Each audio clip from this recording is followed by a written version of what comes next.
अनंतपुर गांव के उस घर के सामने मैं इस वक्त मौजूद हूं और मेरे पीछे आप मकान का मलबा देख सकते हैं। किस तरह से टूटा हुआ मकान और हर तरफ मलबा बिखरा पड़ा है। सारा घर का जो सामान है वो बिखरा पड़ा है। क्या फर्श, दीवारें, विंडो, किचन कुछ भी ऐसा नहीं है जो बचा हुआ हो।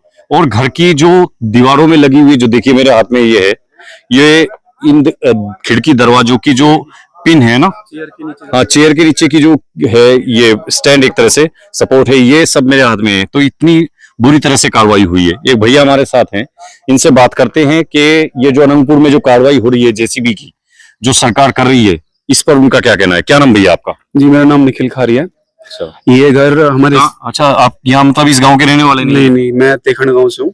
ये हमारे रिश्तेदार का घर है। सिस्टर की शादी यहीं पे हुई है। तो जिस दिन ये हुआ या फोर्स जो यहाँ पर आई है, मुझे तो कुछ पता नहीं था। सिस्टर की कॉल आई थी रोते हुए सीधा कि भाई ऐसे ऐसे हुआ, आप जल्दी आ जाओ।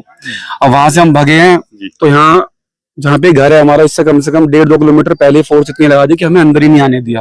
अच्छा, और जो हमारे जेसीबी चल रही थी, आपको पुलिस ने बाहर रोके रखा? बाहर रोक रखा था। बाकी ऐसे सडन एकदम आए। जो हमारे जो भाई साहब मतलब जो जीजा है हमारे, वो बच्चों को स्कूल से लेने गए हुए थे। अच्छा, उनको भी अंदर नहीं आने दिया कि यहाँ से हमारी सिस्टर, बहनें, बेटियां जो भी है कि उनको यहाँ से लेके बाहर अपना कहीं सेफ जगह में खड़े करे।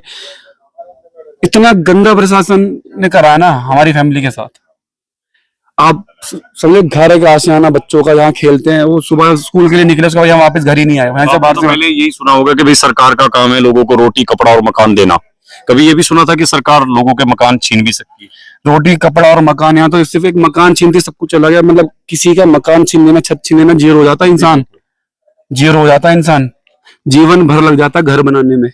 वो घर ही छीन लिया, इंसान के पास क्या बचा। जबकि इस घर के सारे कागज हमारे पास कंप्लीट, ना हमारे पास कोई जीजा का मकान है। हाँ जी, ना कोई नोटिस भेजा हमें, ना इसका कोई लिस्ट में नाम था। जैसे कि कह रहे कि कुछ चीजें ये फॉरेस्ट की हैं, पर इस घर का कहीं पे कुछ भी नाम नहीं था। पूरे गांव के पास इतने कागज हैं जितने हमारे पास कंप्लीट थे। गांव वालों के पास है, पर हमारे पास इतने ज्यादा हैं कि जिसका कोई मना नहीं कर सकता उस चीज को ना, कि हाँ ये इलीगल है। और एक सबसे बड़ी चीज जो सस्पेक्टेड, जो बाबूजी ने भी बताई राजकुमार जी ने, कि भाई पूरे गांव को छोड़ के सबसे पहले कार्रवाई यहीं से शुरू हुई। हाँ जी, ये बड़ा संदेह खड़ा करती है। पहला अगर यही टूटा, हमें ये था कि जब ये पहले नोटिस वगैरह चल रहे थे ना गांव में, तो हम घर पे बात करते रहते थे फादर से कि भाई हाँ हमारे जो घर है ये अपना सेफ है, इनका कोई ऐसा वो नाम नहीं है गाँव में, और वो जो बाकी है वो अभी खतरे में है। पर हमें नहीं पता था कि हमारे साथ ही उल्टा पहला अगर हमारे यहाँ से चला जाएगा।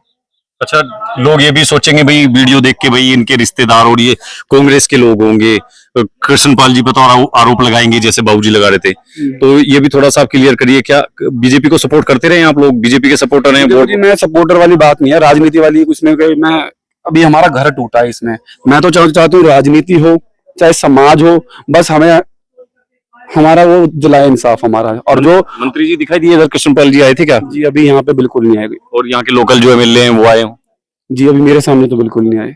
जैसे यूपी के एमएलए आ रहे हैं, विजय प्रताप जी हैं जो प्रत्याशी से, वो यहाँ पर आए थे अभी कल। वो पूरा समर्थन में साथ खड़े हैं जो अभी मुझे दिखे। बाकी हमारे समाज के, हमारे गुर्जर समाज के लोग सभी बहुत उमड़ रही है भीड़ यहाँ पे। और बाकी बिरादरी हमारे और जो 36 बिरादरी है वो लोग भी फुल सपोर्ट में धीरे धीरे सोशल मीडिया सब चीजों से अब आ रहे हैं। जिन लोगों को पता चल रहा है, दर्द को महसूस कर पा रहे हैं लोग। ये चीज जब घर टूटा है ना, इसकी जो वीडियो गई है देख के लोग दर्द महसूस कर पा रहे हैं। तो अब लोग धीरे धीरे आ रहे हैं सपोर्ट में। बट मैं सपोर्ट तो चलो आ रहे हैं, बट मैं चाहता हूँ हमें इंसाफ मिले। और बाकी जो और घर है अनंतपुर गाँव के जिनको नोटिस मिले हुए, और किसी के साथ ऐसा ना हो। बहुत बहुत दर्दनाक है। नहीं नहीं, हम लोग भी आपकी लड़ाई में जो है आपके साथ हैं। और देखिए इनके मकान को आप बेडरूम वगैरह कुछ भी तो नहीं बचा। ऐसा नहीं है कि इस घर को रिपेयर करके रहने लायक होगा। पूरे मकान को अब इन्हें दोबारा से बनाना पड़ेगा। और बड़ा 1 करोड़ रुपए की लागत से बना हुआ उस टाइम का मकान होगा। बाबा मोहन नाम का ऊपर आप धर्म ध्वजा भी देख सकते हैं, मकान के ऊपर स्थापित है। इसकी भी शर्म नहीं की। और किस तरह की एक तरह से तानाशाही, और जो अधिकार है जी, झंडे गेट पे भी लगे हुए थे हमारे, मोहन बाबा के भी, हनुमान जी के, वो सब गेट सब तोड़ दिए, झंडे भी गिर गए। और मंदिर तक तो ये देखो आपके पीछे, हमारे पीछे मंदिर है, यहाँ पे भगवान जी हमारे लड्डू गोपाल जी के कपड़े सब सामान हमने निकाला था यहाँ से जब वो चले गए थे। उसके बाद ईंटों में से निकाला है हमने वहां से। बाकी दूसरा प्रशासन जो फोर्स आई थी, ये जो इधर खाटे पड़ी है टूटी हुई, इन्हीं खाटों पे धूप में वहां पे बैठे हुए थे, फिर इन्हीं खाटों को तोड़ के गए हैं।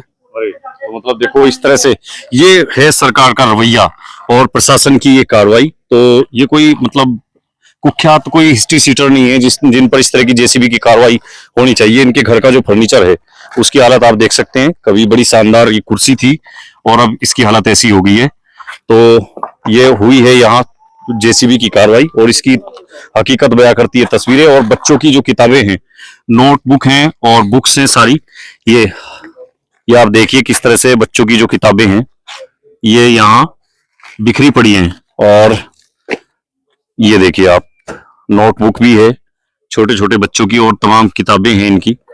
अरावली इंटरनेशनल स्कूल, भावेश बढ़ाना, ये देखिए। तो हम आपको जो ये तस्वीरें कैमरे पर इस वक्त दिखा रहे हैं, अनंगपुर गांव से राजकुमार जी का जो घर है, करोड़ों रुपए की लागत से बना हुआ जो घर है, तो इनका दर्द आप देखिए। और सहारनपुर से कुछ लोग आए हैं, इनसे बात करते हैं। क्या आपने भी यहाँ देख लिया? दिन भर सुबह से आप यहाँ हैं, कैसा लग रहा है आपको देख के? यहाँ क्या हुआ है? क्या लग रहा है, जो माननीय मोदी साहब जी ने, प्रधानमंत्री जी ने कहा था कि अच्छे दिन है, ये अच्छे दिन है योगी के और प्रधानमंत्री जी के। ये देखो आज मजदूर भी सड़कों पर है, किसान भी सड़कों पर है, व्यापारी भी सड़कों पर है, गवर्नमेंट जो टीचर है वो भी सड़कों पर है। और सीधा सीधा टारगेट गुजरों को किया जा रहा है। मैं बता देना चाहता हूँ पत्रकार बंधु आपके माध्यम से कि गुजर मार्शल कौम है। मुगलों को यहाँ से खदेड़ने का काम किया, गोरे अंग्रेजों को खदेड़ने का काम किया, और अब जो ये काले अंग्रेज यहाँ है इनको भी खदेड़ने का काम करेंगे। और कश्मीर से लेकर कन्याकुमारी तक का गुजर अब की बार अनंतपुर के सम्मान में खड़ा मिला। आप तो सहारनपुर से आए हैं, यहाँ के तो लोकल जो मंत्री हैं कृष्णपाल जी, जो यहाँ के एमपी हैं, सिटिंग एमपी, केंद्र में मंत्री हैं, तो उनमें तो बड़ी ताकत है। सुनने में आता है कि कृष्णपाल जी के बिना पत्ता भी नहीं हिलता फरीदाबाद में। वो उनकी तरफ से कुछ मदद आपको दिख रही है यहाँ हुई? वो पेवर बीजेपी के हैं, बिरादरी के नहीं है। अगर वो बिरादरी के होते तो यहाँ तक कोई एक ईंट नहीं ला सकता था। मेरा परिवार है, मैं यहाँ खड़ा, अगर यहाँ पे कोई बुलडोजर आएगा तो मैं अपनी जान तक दे दूंगा। वो तो मंत्री जी हैं, लेकिन जो भी हमारे विधायक और मंत्री जी आज बीजेपी में है वो प्योर बीजेपी के हैं, बिरादरी के नहीं। बिरादरी तो उनको सिर्फ चुनाव